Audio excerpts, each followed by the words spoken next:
तो नमस्कार दोस्तों, आप सभी का स्वागत है हमारे यूट्यूब चैनल में। तो आज की वीडियो में हम बात करेंगे देश और दुनिया से जुड़ी तमाम छोटी और बड़ी खबरों के बारे में। और इसी के साथ हम आपको कल प्रधानमंत्री नरेंद्र मोदी ने देश को संबोधन करते हुए क्या क्या बड़ी और खास बातें कही है वो भी हम आपको इस वीडियो में बताएंगे। लेकिन उससे पहले आप अगर हमारे चैनल पे पहली बार आए तो आप हमारे चैनल को सब्सक्राइब कर लीजिए और साथ ही बेल आइकन को दबा दीजिए ताकि आपको हर वीडियो का नोटिफिकेशन सबसे पहले मिल सके। तो चलिए आज की वीडियो शुरू करते हैं। तो आज की पहली और सबसे बड़ी खबर है कि बिना मास्क के चर्च में गए बुल्गारिया के प्रधानमंत्री, भरना पड़ा 13,000 रुपये का जुर्माना।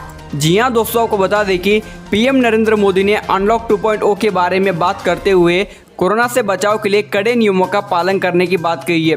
इसके लिए उन्होंने बुल्गारिया के प्रधानमंत्री का उदाहरण देते हुए कहा कि सार्वजनिक स्थान पर बिना मास्क के जाने पर उन्हें भी भारी जुर्माना भरना पड़ा था। बुल्गारिया के प्रधानमंत्री को चर्च में मास्क पहनकर न जाने पर $174 का जुर्माना भरना पड़ा, जो भारतीय रुपयों में करीब 13,000 रुपये होते हैं। यह घटना पिछले मंगलवार को हुई थी। न्यूज़ वेबसाइट न्यूज़वीक के अनुसार प्रधानमंत्री बाइको बोरिसोव मई 2017 से बुल्गारिया के प्रधानमंत्री है। उन्हें ये जुर्माना इसलिए भरना पड़ा क्योंकि उस देश की हेल्थ मिनिस्ट्री ने यह आदेश निकाला हुआ था कि इंडोर जगहों पर मास्क पहनना अनिवार्य होगा और नियम को उल्लंघन करने वालों को जुर्माना भरना पड़ेगा, जिसके चलते बुल्गारिया के प्रधानमंत्री को 13,000 रुपये का जुर्माना भरना पड़ा। और आज की अगली बड़ी खबर है कि गलवान विवाद पर भारत के साथ यूएस सीनेटर्स, कहा जानबूझकर उकसा रहा है चीन। जी हाँ दोस्तों, को बता दें कि भारत और चीन के बीच जो विवाद चल रहा है उसकी नज़र पूरी दुनिया पर है, क्योंकि दो परमाणु संपन्न देशों के बीच विवाद का असर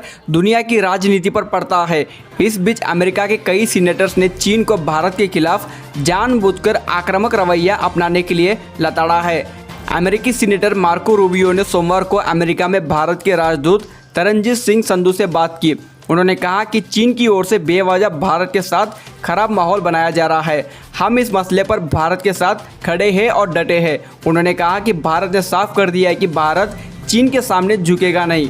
और आज की अगली बड़ी खबर है कि पीएम नरेंद्र मोदी ने कहा दिवाली और छठ पूजा तक चलेगी प्रधानमंत्री गरीब कल्याण अन्न योजना। जी हाँ दोस्तों, को बता दें कि प्रधानमंत्री नरेंद्र मोदी ने मंगलवार को देश को संबोधन किया। अपने संबोधन में उन्होंने कहा कि कोरोना वैश्विक महामारी के खिलाफ लड़ते लड़ते हम अनलॉक 2 में प्रवेश कर चुके हैं। हम इसी के साथ सर्दी, खांसी, बुखार के खांसी के मौसम में भी प्रवेश कर रहे हैं। लोगों से अपील है कि अपना पूरा ख्याल रखें। अनलॉक 1 के बाद लोगों की लापरवाही बढ़ती जा रही है। कंटेनमेंट जोन में ज़्यादा ध्यान रखना होगा। लोगों को लॉकडाउन जैसी सतर्कता बरतनी होगी। प्रधानमंत्री नरेंद्र मोदी ने कहा कि लापरवाही बरतने वाले लोगों को समझाया जाए। देश में कोई भी नियम के ऊपर नहीं है। गांव का प्रधान हो या देश का प्रधानमंत्री, कोई भी नियम के ऊपर नहीं है। उन्होंने ये भी कहा कि प्रधानमंत्री गरीब कल्याण अन्न योजना का विस्तार अब दिवाली और छठ पूजा तक किया जाएगा, यानी नवंबर महीने के आखिर तक कर दिया गया है। प्रधानमंत्री नरेंद्र मोदी ने आगे कहा कि अगर कोरोना वायरस से होने वाली मृत्यु दर को देखें तो दुनिया के अनेक देशों की तुलना में भारत संभली हुई स्थिति में है। समय पर किए गए लॉकडाउन और अन्य फैसलों से भारत में लाखों लोगों की जान बच गई है, लेकिन जब से देश में अनलॉक 1 हुआ है तब से लापरवाही कुछ ज़्यादा ही बढ़ गई है।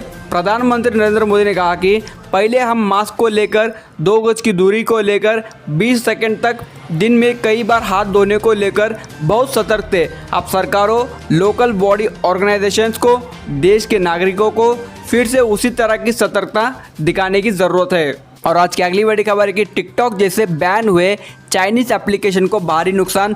भारत में थे करोड़ों डाउनलोड्स और कमाई थी अरबों में। जी हाँ दोस्तों, को बता दें कि केंद्र सरकार ने सुरक्षा और प्राइवेसी का हवाला देते हुए लोकप्रिय चीनी एप्लीकेशन टिकटॉक, शेयरिट और वीचैट समेत कुल 59 चाइनीज ऐप पर बैन लगा दिया है। चीन के साथ तनाव के बीच इन ऐप पर रोक लगाने की मांग की जाने लगी थी। इन ऐप्स का भारत में बिलियंस ऑफ डॉलर का बिजनेस है और इनके डाउनलोड्स का बड़ा हिस्सा भारत में ही होता है। बैन का सामना करने वाले लोकप्रिय चाइनीज एप्लीकेशन में यूसी ब्राउजर, यूसी न्यूज़ और एमआई कम्युनिटी जैसे चर्चित एप्लीकेशन भी शामिल है। सरकार ने ऐसे चीनी ऐप पर रोक लगा दिया है जो मुख्य तौर पर गैर फाइनेंशियल नेचर के हैं। चीन की दिग्गज कंपनियां अलीबाबा, बाइटडांस, बाइडू, टेंसेंट जैसे इन एप्लीकेशंस में भारी इन्वेस्टमेंट किए हैं। भारत में इनकी डाउनलोडिंग का बड़ा हिस्सा है। इसलिए इन कंपनियों को आर्थिक रूप से भारी नुकसान हो सकता है। इनके वैल्यूएशन पर भी बुरा असर पड़ सकता है। भारत के कुल एप्लीकेशन डाउनलोड का करीब 50% हिस्सा चाइनीज एप्लीकेशन का होता है। बैन होने वाले एप्लीकेशंस में भारत में सबसे लोकप्रिय टिकटॉक के 30% यूजर्स भारतीय है और इसकी करीब 10% कमाई भारत से होती है। इस ऐप का संचालन चाइना की बाइटडांस कंपनी द्वारा किया जाता है। अप्रैल 2020 तक गूगल प्ले स्टोर और एप्पल ऐप स्टोर से टिकटॉक के 2 बिलियन डाउनलोड्स किए गए थे। इनमें से करीब 30% और 61 करोड़ डाउनलोड्स भारत के थे। Mobile intelligence firm sensor tower के अनुसार टिकटॉक का डाउनलोड भारत में चीन से भी ज़्यादा हो गया है। चीन में टिकटॉक का डाउनलोड सिर्फ 19 करोड़ है, जो कि उसकी कुल डाउनलोड का महज 9.7% का हिस्सा है। आपको एक बात बता दूं कि चाइनीज कंपनी बाइटडांस का मार्केट कैपिटलाइजेशन 110 बिलियन डॉलर्स का है, जो कि इंडियन रुपीस में 8,30,547 करोड़ रुपए होते हैं। बाइटडांस सिर्फ टिकटॉक का ही बल्कि मालिक नहीं है। ByteDance hello app, Vigo video का भी मालिक है और इंडिया में इसका संचालन बाइटडांस इंडिया सर्विस लिमिटेड के नाम से होता है। बाइटडांस ने साल 2018 में म्यूजिकली को भी खरीद लिया था। टिकटॉक ने अक्टूबर से दिसंबर 2019 तक के क्वार्टर में भारत से करीबन 25 करोड़ रुपए की कमाई की थी। ऐप पर एडवर्टाइजिंग के जरिए कंपनी की कमाई लगातार बढ़ती जा रही थी। कंपनी ने इस साल भारत में 100 करोड़ रुपए कमाई करने का लक्ष्य भी रखा था। और आज की अगली बड़ी खबर है कि महाराष्ट्र के पूर्व मुख्यमंत्री पृथ्वीराज चौहान ने की नमो ऐप को बैन करने की मांग। कहां प्राइवेसी सेटिंग चेंज कर गायब किया जा रहा है डेटा। जी हां दोस्तों, आपको बता दें कि महाराष्ट्र सरकार में मंत्री पद पर और पूर्व सीएम पृथ्वीराज चौहान ने मंगलवार को प्रधानमंत्री नरेंद्र मोदी के नमो ऐप को बंद करने की मांग की है। उन्होंने आरोप लगाया है कि प्रधानमंत्री नरेंद्र मोदी का ऑफिशियल मोबाइल एप्लीकेशन नमो ऐप चोरी छुपे प्राइवेसी सेटिंग को बदल देता है और डेटा को अमेरिका में थर्ड पार्टी कंपनी को बेचता है। चौहान ने कहा कि यह भारतीयों की प्राइवेसी का उल्लंघन कर रहा है। पृथ्वीराज चौहान ने ट्वीट कर लिखा कि यह अच्छा है कि मोदी सरकार 59 चाइनीज एप्लीकेशन को पाबंदी लगाकर 130 करोड़ भारतीयों की प्राइवेसी की रक्षा कर रही है। नमो एप्लीकेशन पर भी 22 करोड़ लोगों के डेटा को एकत्रित कर प्राइवेसी सेटिंग बदल कर और अमेरिका में थर्ड पार्टी कंपनियों को भेजकर भारतीयों की प्राइवेसी का उल्लंघन करता है। ऐसा उन्होंने ट्वीट कर और नमो एप्लीकेशन को बैन करने की मांग की है। और आज की अगली बड़ी खबर है कि देश की पहली कोरोना वैक्सीन तैयार, अगले महीने से इंसानों पर परीक्षण को मिली मंजूरी। जी हां दोस्तों, आपको बता दें कि भारत की अग्रणी वैक्सीन निर्माता भारत बायोटेक ने ऐलान किया है कि उसने कोरोना वायरस पर प्रभावी वैक्सीन कोवैक्सीन बना ली है। इसके साथ ही कोरोना पर प्रभावित देश की पहली वैक्सीन के लिए मानव परीक्षण के पहले और दूसरे चरण की मंजूरी दे दी गई है। भारत बायोटेक ने अपने आधिकारिक बयान में कहा कि उसने भारतीय चिकित्सा अनुसंधान परिषद यानी ICMR और राष्ट्रीय विष्णु विज्ञान संस्था NIV के साथ मिलकर इसे तैयार किया है। दवा नियामक central drug standard council organisation और स्वास्थ्य व परिवार कल्याण मंत्रालय ने इसे स्वदेशी वैक्सीन के फेज 1 और फेज 2 मानव क्लिनिकल परीक्षण की मंजूरी दे दी है।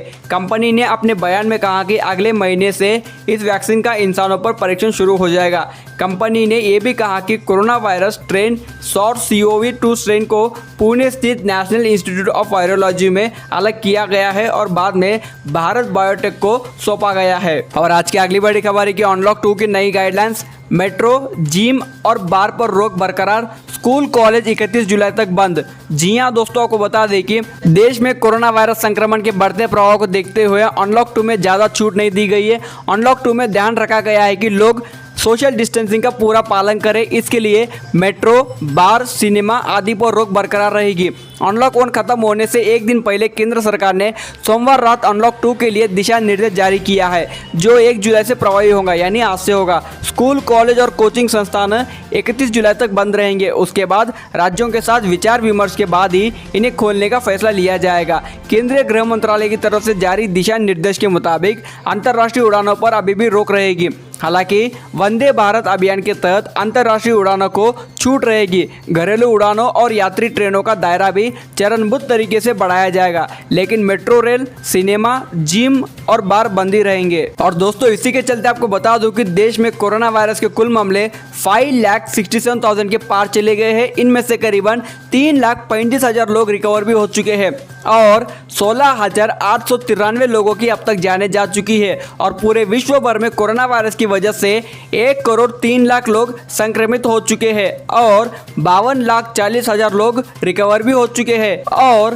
5,06,000 लोगों की अब तक जाने जा चुकी है। तो दोस्तों, इसी के चलते आज की तमाम छोटी और बड़ी खबरें यहीं पर समाप्त होती है। वीडियो पसंद आए तो जरूर लाइक करें, शेयर करें और ऐसे ही ताज़ा तरीन खबरें देखने के लिए आज़ाद भारत यूट्यूब चैनल को सब्सक्राइब करें। वीडियो देखने के लिए आपका बहुत बहुत धन्यवाद। जय हिंद, वंदे मातरम।